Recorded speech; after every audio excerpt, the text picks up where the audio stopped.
पूजा और प्रेम में फर्क होता है। पूजा कोई भी कर सकता है।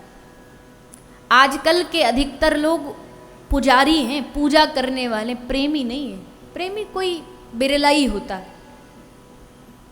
पूजा के नियम होते हैं। पूजा रात को 12 बजे नहीं हो सकती। आपका मन करे अब रात को 12 बजे पूजा करे तो कर सकते हैं? नहीं। पर प्रेम, ठाकुर जी के लिए पुकारने का, रोने का मन करे तो रात को भी रो सकते हैं, दिन को भी रो सकते हैं, कभी भी पुकार सकते हैं। प्रेम का कोई समय नहीं होता है। प्रेम के कोई नियम नहीं होते। पूजा में हजारों नियम है। हमारे शास्त्रों में लिखा है, हम जो गोपाल जी की, ठाकुर जी की पूजा करते हैं ना, ये तो विधिवत करते नहीं। जो विधिवत भी पूजा करेगा ना, उसके बाद भी पूजा में 64 अपराध बनते हैं।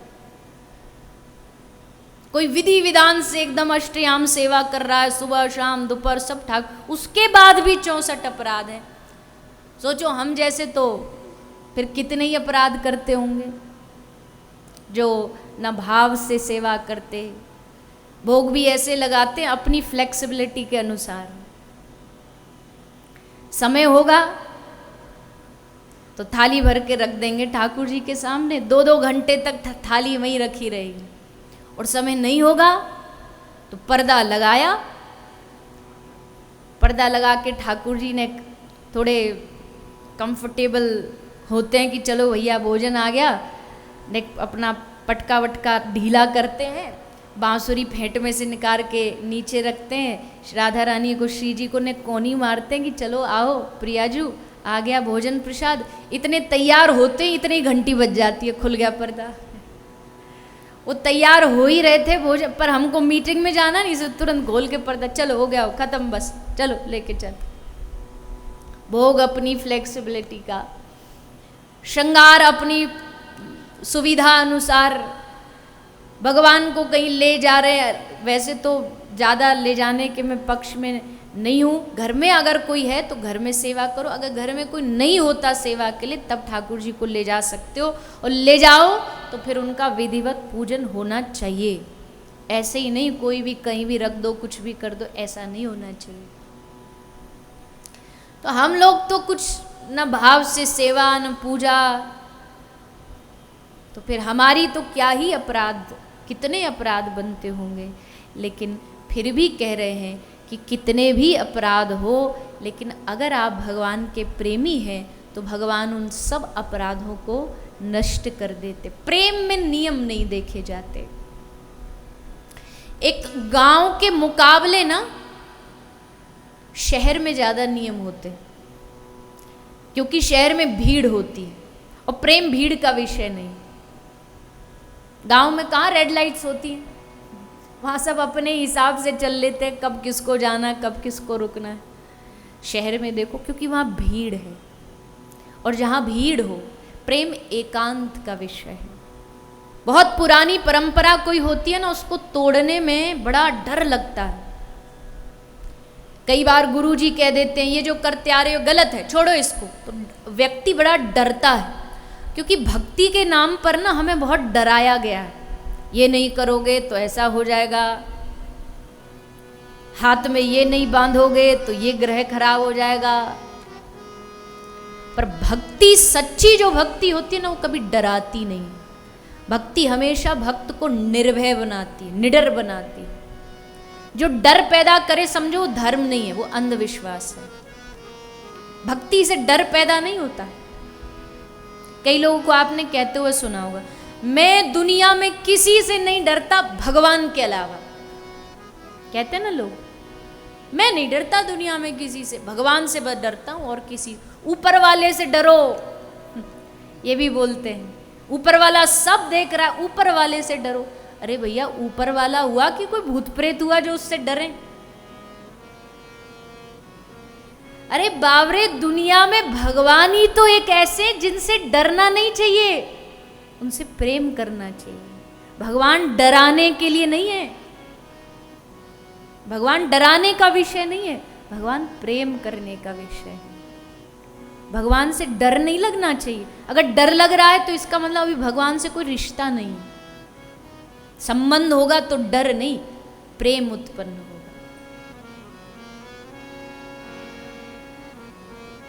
आज का आदमी ना भगवान की भक्ति दो वजह से करता है, या तो लोभ से या डर से। या तो डर है उसे, कथाओं में सुना है भजन नहीं करोगे तो नरक में जाओगे, वहाँ तेल में पकौड़ों की तरह तले जाओगे, उल्टे लटका दिए जाओगे, डंडे पड़ेंगे।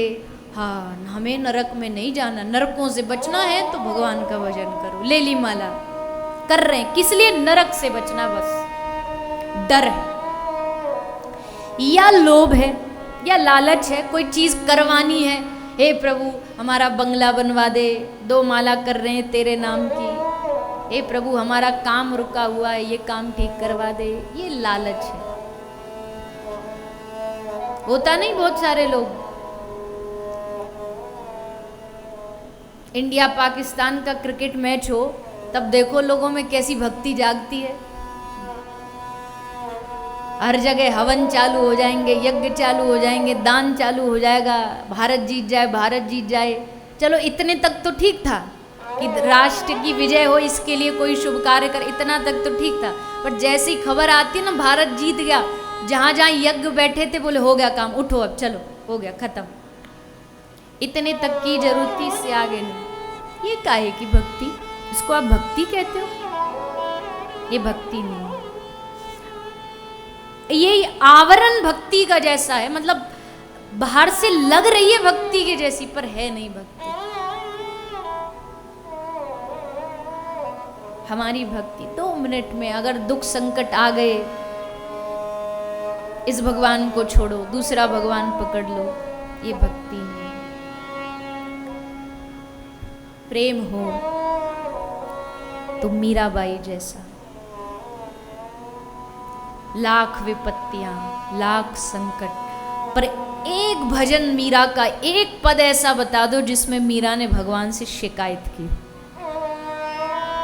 एक पद बता दो मुझे जिसमें मीरा भगवान से शिकायत कर रही हो, ए प्रभु तुम्हारा भजन करके मैं तो बड़ी गलती कर दी, भक्त होके इतने कष्ट दे रहे हो मुझे, भक्तों पर इतने कष्ट आते हैं भला?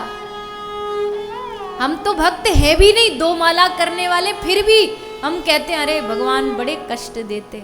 इन महापुरुषों को देखो, पूरा जीवन इनका कष्ट में चला गया और भगवान से कभी शिकायत नहीं करी।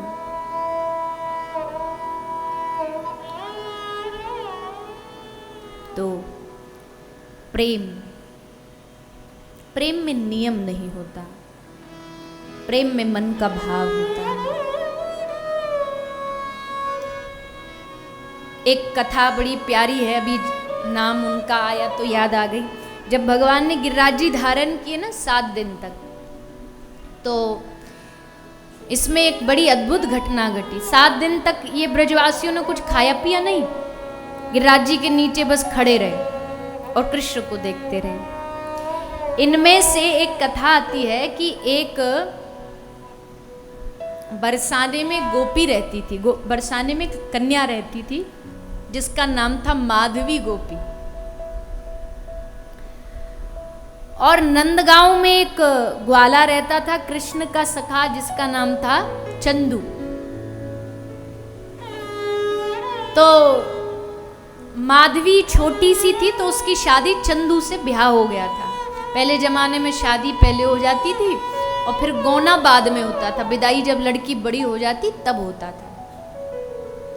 तो महाराज इसकी शादी हो गई, अब ये तो मायके ही रही, जब बड़ी हो गई तब इसके विदाई का समय आया। और जब विदाई का समय आया ना तो इसकी माँ, माधवी की माँ माधवी को समझा रही है, देख माधवी तू जिस गांव में जा रही है ना, नंदगांव में, ध्यान रखना वहां एक बड़ा खतरनाक आदमी रहता है।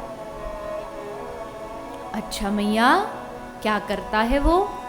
माधवी जो उसको देखे ना एक बार आंखों ही आंखों से ऐसा जादू करता है उसके मन को चुरा लेता है।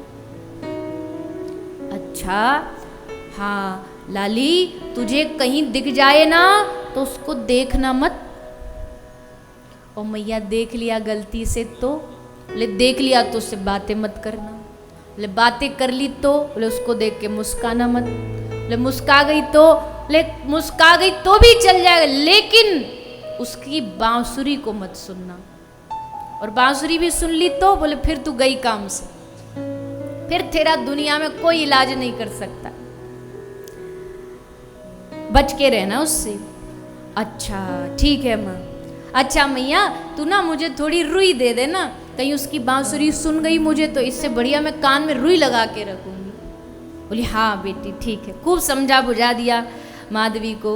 अब माधवी को आया चंदू लेने और लेकर के बैलगाड़ी में बिठा के जा रहा था, वापस गांव पहुंचा, नंदगांव पहुंचा। जैसे नंदगांव की बाउंड्री में घुसा ही कि त्रिभंग ललित श्री ठाकुर जी वहां ठाड़े मिल गए। भगवान मुस्कुरा के बोले और भैया चंदू सुनिए तेरे ब्याह है और अपनी नई नई बहू लेके आयो है। अब चंदू ने एक शर्मा तो बोलो हाँ हाँ लाला लाया हूँ, अपनी बहू को ही लाया हूँ। तो दिखा मोड़ो दिखवा हमें। तो ठाकुर जी चंदू इशारा कर रहा है माधवी को, अजी सुनती हो हमारो मित्र है, या को नाम है कृष्ण कन्हैया, या को अपनो मोड़ो दिखाओ। अब तो महाराज जैसे माधवी ने सुनी बताओ, जाते दूर भागने को मैया ने कही, वही रोग सामने ठाड़ो मिल गयो। तो माधवी ने जैसे सुनी कृष्ण है, तो अब तक तो इतनो सो घूंघट कर रखो, पर कृष्ण नाम सुन के इतनो लंबो कर लियो और ऐसे दुबक के छुप के बैठ गई कि नहीं दिखाने नहीं दूंगी कृष्ण को। सो छुपा लिया अपने आप को। कन्हैया बोले क्यों रे चंदू, तेरी बहू में कोई कछु डिफेक्ट है का जो मोड़ो छुपा के बैठी है? आंख ते कछु कानी वानी है का? बोले ना लाला है तो बड़ी सुंदर, पर पतो ना का है गयो, अरे ने दिखा दे मोड़ो। तो बोली ठाकुर जी बोले नहीं दिखाएगी? बोले ना। ठाकुर जी बोले तो ठीक है जा, हम भी आज के बाद तेरो मुंह नहीं देखेंगे। और गुस्सा है के चले गए। गुस्सा है के घर आए।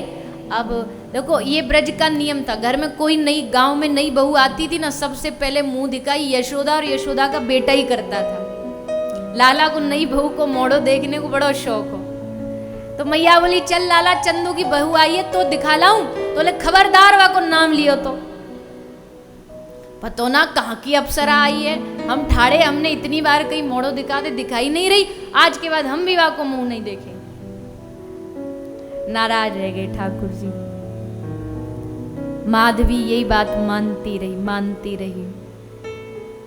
जब उसको पता लगता कन्हैया गाय चरा के आ रहा है, सारी ब्रज गोपियां बाहर भागती, ये बाहर से भीतर भागती, दिख ना जाए।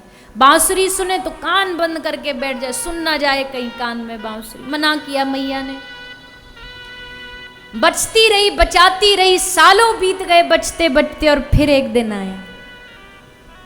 एक दिन आया जब इंद्र का प्रकोप हुआ, बारिश हुई, तबाही मचने लगी, सब जान बचाने इधर से उधर भाग रहे हैं। और भागते भागते माधवी भी भाग रही है, यहां से वहां, वहां से यहां। और उसी भागम भाग में माधवी के सर का घूंघट हटा, और घूंघट हटा तो नजरें कहाँ गई? नजर गई गिरिराज जी के नीचे एक बड़ा प्यारा सुंदर हस्त कमल के समान जिनके हाथ हैं, ऐसा सुंदर हाथ श्री गिरिराज जी के नीचे लगा हुआ है। गिरिराज जी के नीचे जैसे माधवी ने इस हाथ को देखा, ये किसका इतना सुंदर हाथ, ये कौन है? नजर दृष्टि आगे बढ़ी, कंठ देखा, ये इतना सुंदर कंठ किसका है? जैसे आगे आगे बढ़ती गई, प्रभु के रूप को देखा और देखते ही खड़ी की खड़ी रह गई।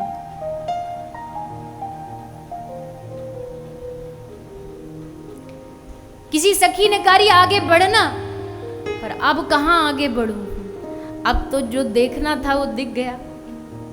किसी सखी से पूछा ये कौन है? कहा कि अरे बावरी यही तो है वो जिससे तू बचती फिरी भागती थी, यही तो वो कृष्ण है। हम कहती थी दर्शन कर ले, कहती नहीं करूंगी, यही वो कृष्ण है। क्या यही वो कृष्ण है जिससे मैं बचती भागती थी? हाय मेरी माता, ये तूने क्या कर दिया? इतने दिन तक मुझे इस कृष्ण दर्शन से वंचित रखा, इस घूंघट ने मुझे इतने दिन तक कृष्ण दर्शन से दूर रखा, इस लोक लज्जा ने मुझे कृष्ण दर्शन से दूर रखा। इस लोक लज्जा को उखाड़ के फेंक दूंगी, अब कुछ भी आ जाए, इस घूंघट की लाज को आज के बाद अपने जीवन में नहीं रहने दूंगी। और कहते वही माधवी अगले जन्म में जा करके राजस्थान में भक्तिमती मीराबाई के रूप में प्रकट हुई। सब लोग लज्जा हटा दी, सब लोग लज्जा हटा दी। अब ये घूंघट की लाज नहीं। सास कह रही है तूने हमारे कुल की मर्यादा मिट्टी में मिला दी, पर अब किसकी सुननी? अब तो कृष्ण प्रेम का रंग चढ़ गया। अब जिसको जो बोलना, पागल बोलो, बावरी बोलो, पर मीरा को तो रंग चढ़ गया ना कृष्ण प्रेम का। तो भैया हमारे ठाकुर जी हैं ऐसे। ब्रज में आओ आप, ब्रज के जो प्रेमी रहते हैं ना उनसे मिलो, पूछो भैया आप कैसे आए? अनेक उदाहरण मिलेंगे। भैया हम तो ऐसे घूमने फिरने आए थे, पता ही नहीं था, किसी ने कहा वृंदावन घूमा, हम घूमने आ गए और यहाँ आके ऐसा राधा रमन जी ने पकड़ा, ऐसा राधा वल्लभ जी ने पकड़ा, ऐसा बिहारी जी ने पकड़ा कि उसके बाद कभी लौट ना पाए, कभी घूम कर के वापस जा ना पाए। पड़े हैं इसी वृंदावन में कान्हा की बांसुरी सुनने के लिए। एक बार कृष्ण की बांसुरी सुनाई दे जाए कान में, एक बार उनका दर्शन हो जाए। ऐसा ब्रज मंडल का भाव, ऐसा ब्रज का अद्भुतम भाव।